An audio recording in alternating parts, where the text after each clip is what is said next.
Welcome to day 23 of our Lent readings for 2025 on the Psalms. And it's the first reading of a new week, and we're going to be looking today at Psalm 97. So let's read together. The Lord reigns, let the earth be glad. Let the distant shores rejoice. Clouds and thick darkness surround him. Righteousness and justice are the foundations of his throne. Fire goes before him and consumes his foes on every side. His lightning lights up the world. The earth sees and trembles. The mountains melt like wax before the Lord of all the earth. The heavens proclaim his righteousness, and all people see his glory. All who worship images are put to shame. Those who boast in idols, worship him, all you gods. Zion hears and rejoices, and the villages of Judah are glad because of your judgments, Lord. For you, Lord, are the most high over all the earth. You are exalted far above all gods.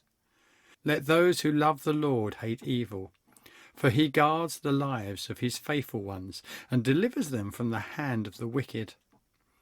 Light shines on the righteous and joy on the upright in heart.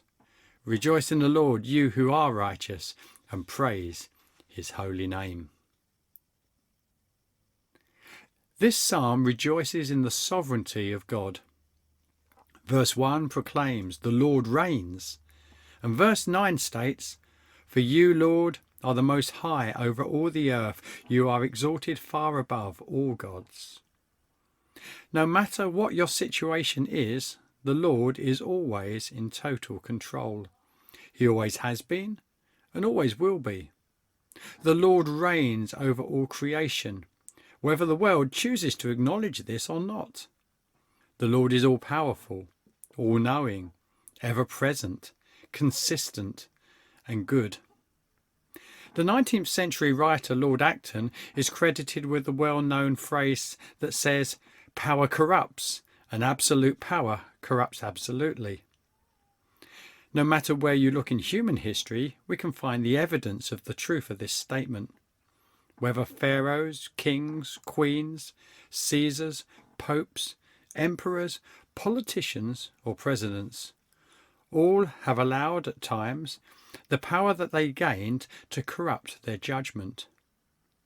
This is why many countries spread power between heads of state, elected officials, the law courts, the media, the military, and others.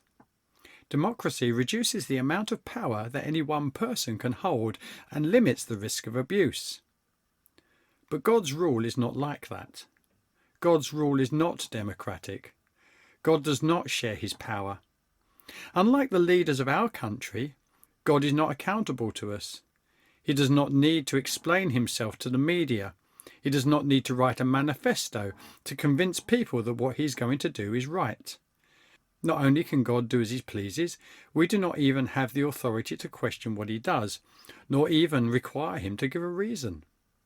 God does not have to explain himself to us or anybody else.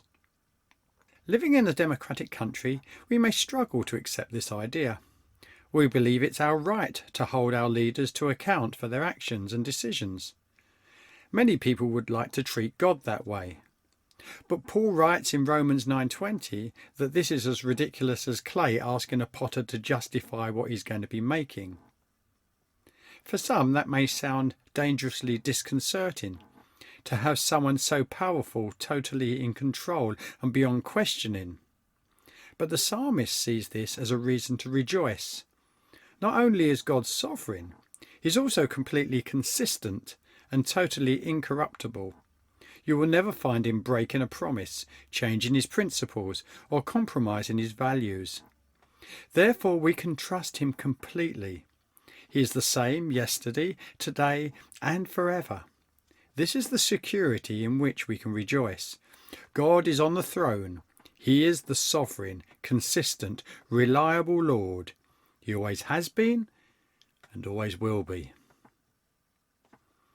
Until next time. Have a blessed day.